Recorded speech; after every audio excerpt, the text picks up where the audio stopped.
पाहताय JB TV news. बातमीत सत्यता हीच आमची ओळख। महापालिका निवडणुका महायुतीतूनच लढणार पालकमंत्री जयकुमार रावल। महापालिका निवडणुका महायुतीतूनच लढण्याचा आमचा मानस असल्याचं धुळे जिल्ह्याचे पालकमंत्री जयकुमार रावल यांनी स्पष्ट केलं आहे। धुळे शहरात तब्बल 77 कोटींच्या विविध विकास कामांचं भूमिपूजन राज्याचे पणन तसेच धुळे जिल्ह्याचे पालकमंत्री जयकुमार रावल यांच्या हस्ते झाले। धुळे महानगरपालिकेच्या निवडणुकीत सन्मानपूर्वक जागा न मिळाल्यास संपूर्ण 74 जागांवर निवडणूक लढवण्याची भूमिका शिवसेना शिंदे गटानं व्यक्त केली होती। दरम्यान स्थानिक स्वराज्य संस्थांमध्ये राज्यभरात महायुतीतूनच लढण्याचा आमचा प्रयत्न राहणार असून काही ठिकाणी स्थानिक परिस्थितीचा विचार करून निर्णय घेतले जातील असं मत यावेळी धुळे जिल्ह्याचे पालकमंत्री जयकुमार रावल यांनी स्पष्ट केलं आहे। त्याचप्रमाणे राज्यातील पहिल्या बिनविरोध नगरपालिका ठरलेल्या दोंडाईचा पालिकेप्रमाणेच धुळे महापालिकेत देखील बिनविरोध जागा निवडून आणण्याचा आमचा प्रयत्न राहणार असून बिनविरोध निवडून देणाऱ्या वार्डामध्ये 25 कोटींची कामं देणार असल्याचंही पालकमंत्री जयकुमार रावल यांनी यावेळी स्पष्ट केलं आहे। मुख्य संपादक जतीन बोरसे।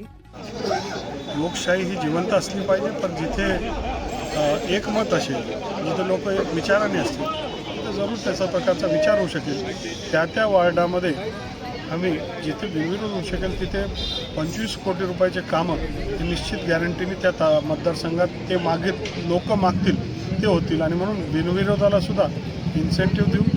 झालं तर ठीक आहे, नाही तर निवडणूक लढून घेऊ। खरं तर सगळीकडे महाराष्ट्रामध्ये जिथे जिथे शक्य होऊ शकेल तिथे महायुतीमध्येच लढण्याचा आमचा सगळ्यांचा मानस आहे, प्रयत्न आहे। काही ठिकाणी स्थानिक अडचणीमुळे युती होऊ शकत नसते किंवा काही अडचणी येत असतात, परंतु बाय अँड लार्ज मुंबईपासून सगळीकडे महायुतीमध्ये लढण्याचा विचार हा भारतीय जनता पार्टीचा आहे। धुळे कसे बघता आपण? खरं तर ते एक स्वतंत्र पक्ष आहे आणि त्यांचा निर्णय घेण्याचा आणि त्यांची भूमिका घेण्याचा त्यांना अधिकार आहे लोकशाहीमध्ये। त्यांना जो निर्णय घ्यायचा ते घेऊ शकतील। भारतीय जनता पार्टी सातत्याने सगळ्यांना घेऊन चालण्याचा प्रयत्न करते। देशाचे लोकप्रिय पंतप्रधान यांनी सांगितलं की सबका साथ सबका विकास। जे येतील त्यांच्याबरोबर, जे नाही येतील त्यांच्या बिना भारतीय जनता पार्टीचा विकासाचा रथ हा दौडणारच आहे आणि पुढच्या काळामध्ये 100% भाजपा किंबहुना काही बिनविरोध करता येईल का हा सुद्धा प्रयत्न भारतीय जनता पार्टी करणार। महानगरपालिकेतल्या किती जागा बिनविरोध करण्याचा प्रयत्न असेल? दोंडाईच्या काय कशा पद्धतीची कामं असणार आहे काय म्हणाल? भारतामध्ये सर विश्वेश्वरांनी 2 शहराची निर्मिती केली होती, त्याचं डिझाईन केलं होतं। एक चंदीगड होता आणि एक धुळे होतं। चंदीगड वेगाने आर्थिक राजधानी झाल्यामुळे आणि राजधानी झाल्यामुळे वेगाने मोठी झाली। धुळे थोडं धीमी गतीने प्रगतीकडे वाटचाल करतात। आम्ही सगळ्यांनी ठरवलं आहे की माननीय देवेंद्र फडणवीस यांच्या नेतृत्वाखाली या धुळे शहराला गतवैभव प्राप्त करत इथे विकासाच्या अनेक योजना आणायचे।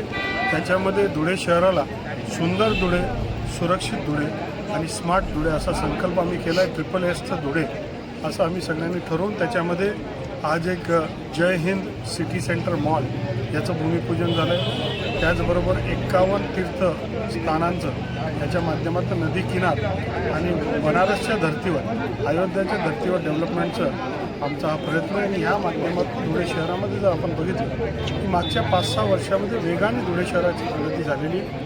अनेक हायवे, देशाचे अनेक नॅशनल हायवे धुळे शहरामधून जातात। मनमाड इंदोर रेल्वेचं 18,000 कोटीचं कामाला वेगाने सुरुवात झाली। एअरपोर्टची स्ट्रीप आम्ही मोठे करतो। एकंदरीतच धुळे शहराला, धुळे जिल्ह्याला अनन्यसाधारण महत्त्व पुढच्या काळामध्ये त्याचं जॉग्राफिकल स्ट्रॅटेजिक लोकेशनमुळे प्राप्त होणार आहे। इंडस्ट्रियल शहर म्हणून प्राप्त होणार आहे, लॉजिस्टिक्सचं शहर म्हणून प्राप्त होणार आहे आणि त्याच्यासाठी आम्ही सगळ्यांचा प्रयत्न करतो। आपल्या परिसरातील महत्त्वाच्या बातम्या पाहण्यासाठी आजच आमच्या जेबी टीव्ही न्यूज चॅनलला YouTubeवर सबस्क्राईब करा आणि बेल आयकॉन प्रेस करा।